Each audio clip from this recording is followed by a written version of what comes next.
Bem-vindos! Hoje a gente vai fazer uma análise mais a fundo de duas modalidades bem específicas da nova Lei de Licitações, a 14.133, né? Vamos falar de leilão e concurso. São ferramentas com usos bem diferentes e acho que entender direitinho quando usar cada uma, como usar, é fundamental para a gestão pública, certo? A nossa conversa aqui vai se basear nos guias do TCU, na jurisprudência deles também, claro, na própria lei, decretos e no que os especialistas têm dito. A ideia é descomplicar um pouco, sabe? Trazer clareza para o pessoal que está na linha de frente das licitações. Ok, vamos lá então. Começando pelo leilão. Assim, de forma bem direta, para que serve essa modalidade? O leilão da nova lei, ele é basicamente a ferramenta para a administração pública vender bens. Pode ser um imóvel, que não tem mais utilidade pública, sabe? Ou então bens móveis que ficaram velhos, inservíveis, ou até coisas que foram apreendidas legalmente. A ideia central é essa: transformar um patrimônio que está parado, ocioso, em receita. Claro, sempre que isso for de fato de interesse público, né?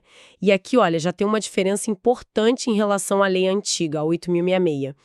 Antes, para vender móvel, a regra geral era concorrência, que é bem mais complexa.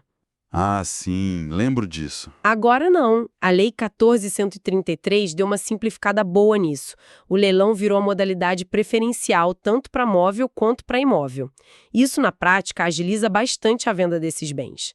Lógico, ainda existem os casos de dispensa de licitação, mas a regra para alienar agora é o leilão. Entendi. Então ficou mais direto vender o patrimônio assim. E para decidir quem ganha, é só quem der mais dinheiro mesmo. Exatamente isso. A lei é super clara nesse ponto. O critério de julgamento para leilão é um só: maior lance. Ponto final. Simples assim. Simples assim. Quem oferecer o maior valor pelo bem, desde que seja igual ou acima do mínimo que foi avaliado antes, leva. Não tem análise de proposta técnica, não tem nada disso. É preço. Falando nessa avaliação e nas regras, o que é crucial preparar antes de soltar um edital de leilão? Tem pré-requisitos importantes? Tem sim, e são fundamentais. Primeiro, a venda precisa ter um interesse público muito bem justificado no processo. Não é só, vamos vender. Tem que explicar o porquê, né? Claro. Segundo, tem que ter uma avaliação prévia do bem. Isso é obrigatório para definir o valor de mercado e qual vai ser o preço mínimo aceitável no leilão. E tem um ponto super importante para imóveis, que continua valendo. Precisa de autorização legislativa antes. Ou seja, se for um bem municipal, a Câmara de Vereadores tem que aprovar. Se for federal, o Congresso. Sem essa lei autorizando, o leilão do imóvel não pode acontecer. Ok, planejamento prévio é chave.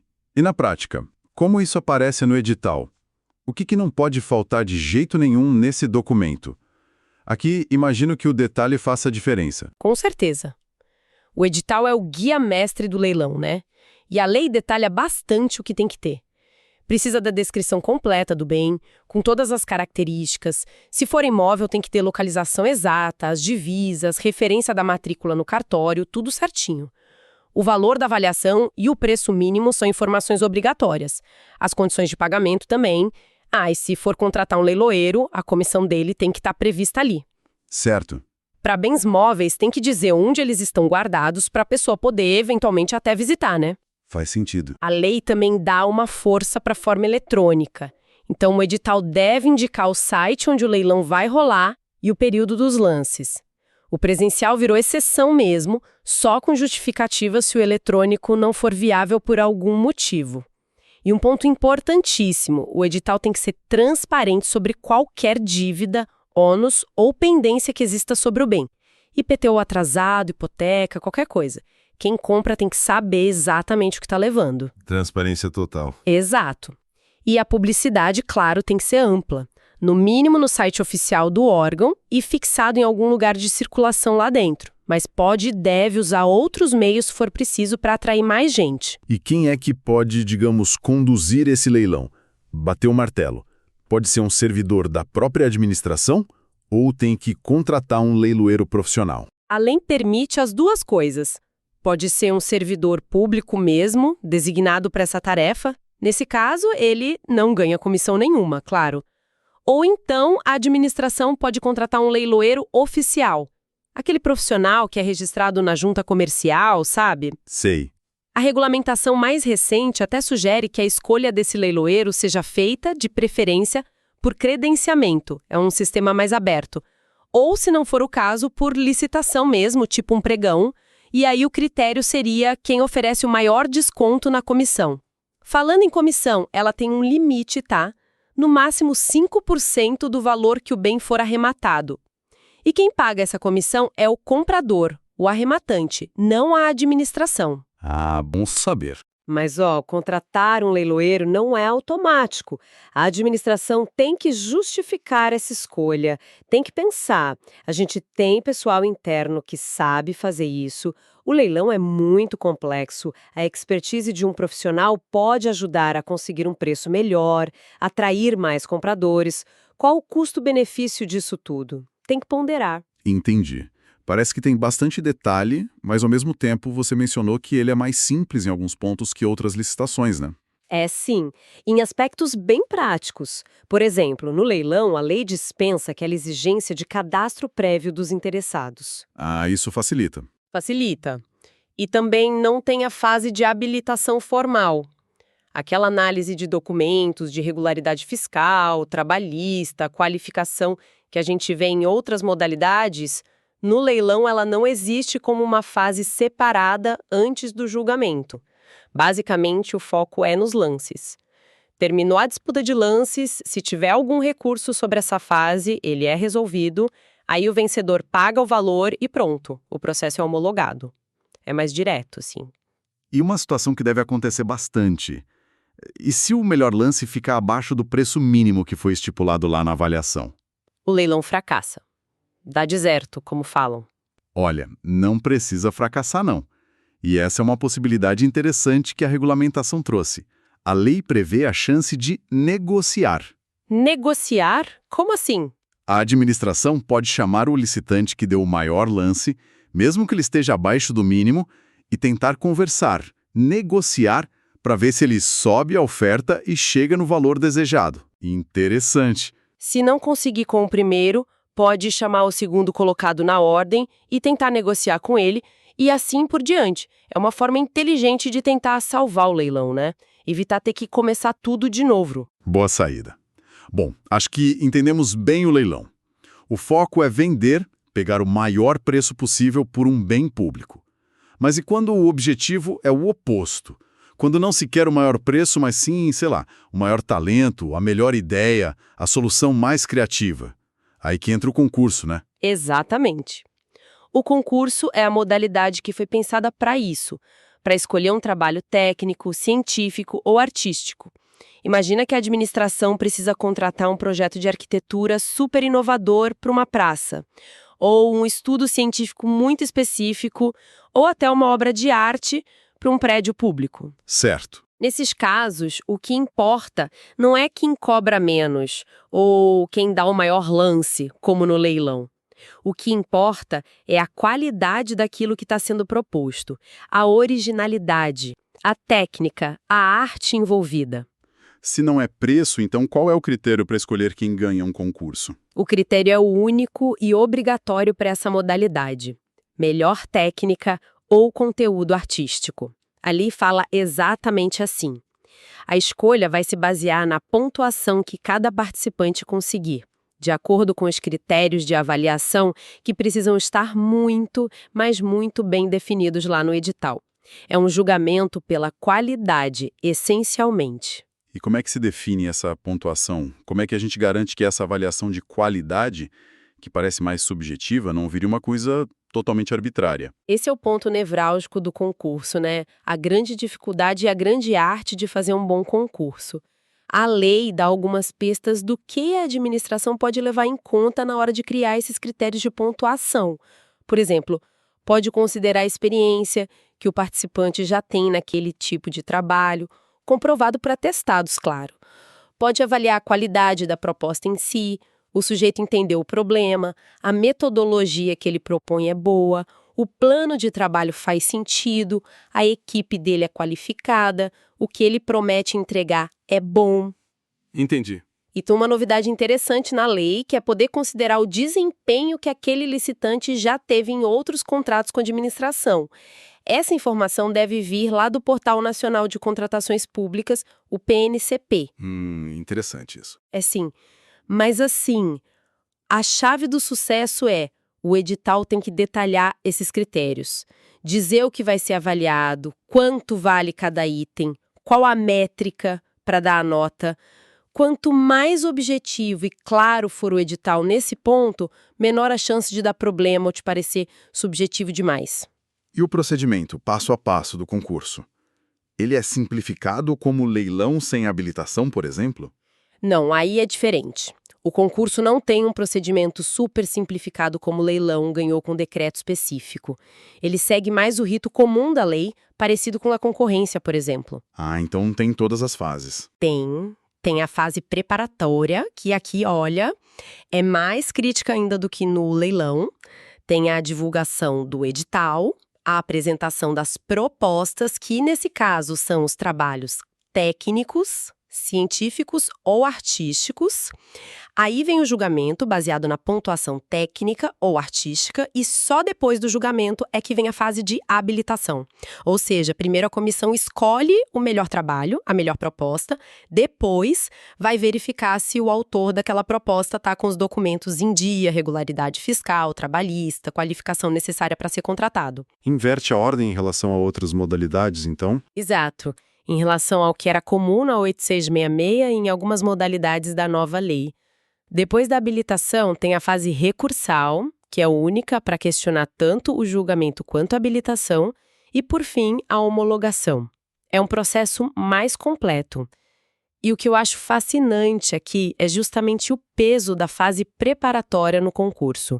Como o julgamento não é por preço, mas por qualidade, essa fase inicial onde se planeja tudo é absolutamente crucial. Imagino. É nela que a administração tem que ser, assim, impecável. Tem que definir com clareza cirúrgica qual é a necessidade real, o que se espera do trabalho, quais os requisitos técnicos ou artísticos indispensáveis. E, principalmente, criar aqueles critérios de avaliação e pontuação que a gente falou. Claros, pertinentes e o mais objetivos que for possível. Um estudo técnico preliminar, o ETP, bem feito, que explore de verdade o problema, as abordagens possíveis e um termo de referência ou um projeto básico muito bem amarrado são a espinha dorsal de um concurso que funciona. O TCU, mesmo antes da nova lei, já batia muito na tecla da qualidade desses documentos de planejamento para evitar subjetividade e até direcionamento, né? Faz todo sentido. Ou seja, não importa se o objetivo é vender um bem ou escolher a melhor ideia, o planejamento lá no comecinho parece ser a base de tudo, né? Sem a menor sombra de dúvida. A fase preparatória e, dentro dela, o estudo técnico preliminar, o ETP, não é só uma recomendação. É uma exigência da nova lei. É obrigatório fundamental. O ETP é aquele momento de realmente parar e pensar. Qual é o problema que a gente precisa resolver aqui? Quais são as alternativas? É preciso evitar o que o pessoal chama de planejamento reverso, sabe? Aquilo de já ter a solução na cabeça e fazer o ETP só para constar. O TCU pega muito nisso. Sim, já ouvi falar disso. Esse estudo tem que estimar custos de forma realista, definir os requisitos que são realmente essenciais, justificar se a solução vai ser contratada inteira ou em partes, analisar se é viável mesmo fazer aquilo. E olha, tem estudos que mostram que os gestores têm dificuldades reais com isso, né? Às vezes falta gente capacitada para fazer um bom ETP, às vezes é difícil estimar a quantidade ou custo, e tem uma confusão que acontece muito, que é misturar levantamento de soluções de mercado com pesquisa de preço. São coisas diferentes. Superar esses desafios é essencial. Então, pensando nesses desafios todos e na importância de seguir o rito certinho, o que a jurisprudência do TCU ensina pra gente? Que tipo de alerta serve para os gestores, tanto no leilão quanto no concurso e nas outras modalidades também? As decisões do TCU são uma fonte riquíssima de aprendizado, né? E valem para qualquer licitação na nova lei. a gente pode ver alguns alertas que sempre aparecem. Primeiro, sobre o edital. Ele tem que ser claro como água, objetivo, completo. Regra ambígua, contraditória, é um prato cheio para dar confusão e recurso. O TCU sempre bate na tecla. Regras claras e divulgação bem ampla para ter mais competição. Certo. Clareza e publicidade. Segundo, sobre a habilitação. Isso vale mais para o concurso, né, que tem essa fase. As exigências de documentos, certidões, qualificação técnica ou econômica, elas têm que ser só as que a lei permite e que sejam estritamente necessárias para garantir que o futuro contratado vai dar conta do recado. O TCU costuma não gostar de exigências exageradas, tipo pedir um atestado de capacidade técnica com quantidade muito maior do que o serviço que vai ser feito, ou criar restrições que não têm justificativa legal, como exigir que a empresa tenha registro profissional só no CREA daquela cidade onde vai ser a licitação. O foco tem que ser garantir a capacidade e não fechar portas para competição. Entendi, sem exageros ou barreiras desnecessárias. Exato. Terceiro ponto, julgamento e recursos. As decisões, principalmente quando desclassifica alguém ou inabilita, precisam ser muito bem fundamentadas. Não basta dizer, não atendeu o item X. Tem que explicar o porquê, de forma clara e objetiva. E na hora de analisar um recurso, a administração tem que primeiro checar os pré-requisitos. Quem está recorrendo tem direito mesmo, recorreu no prazo certo, só depois de ver isso é que se entra no mérito da reclamação. Processo devido, né? Isso. E por último, voltando ao começo, planejamento robusto. O TCU reforça o tempo todo. ETP bem feito é requisito, não é sugestão. As justificativas para as escolhas feitas no planejamento, os requisitos definidos, tudo tem que estar bem explicado.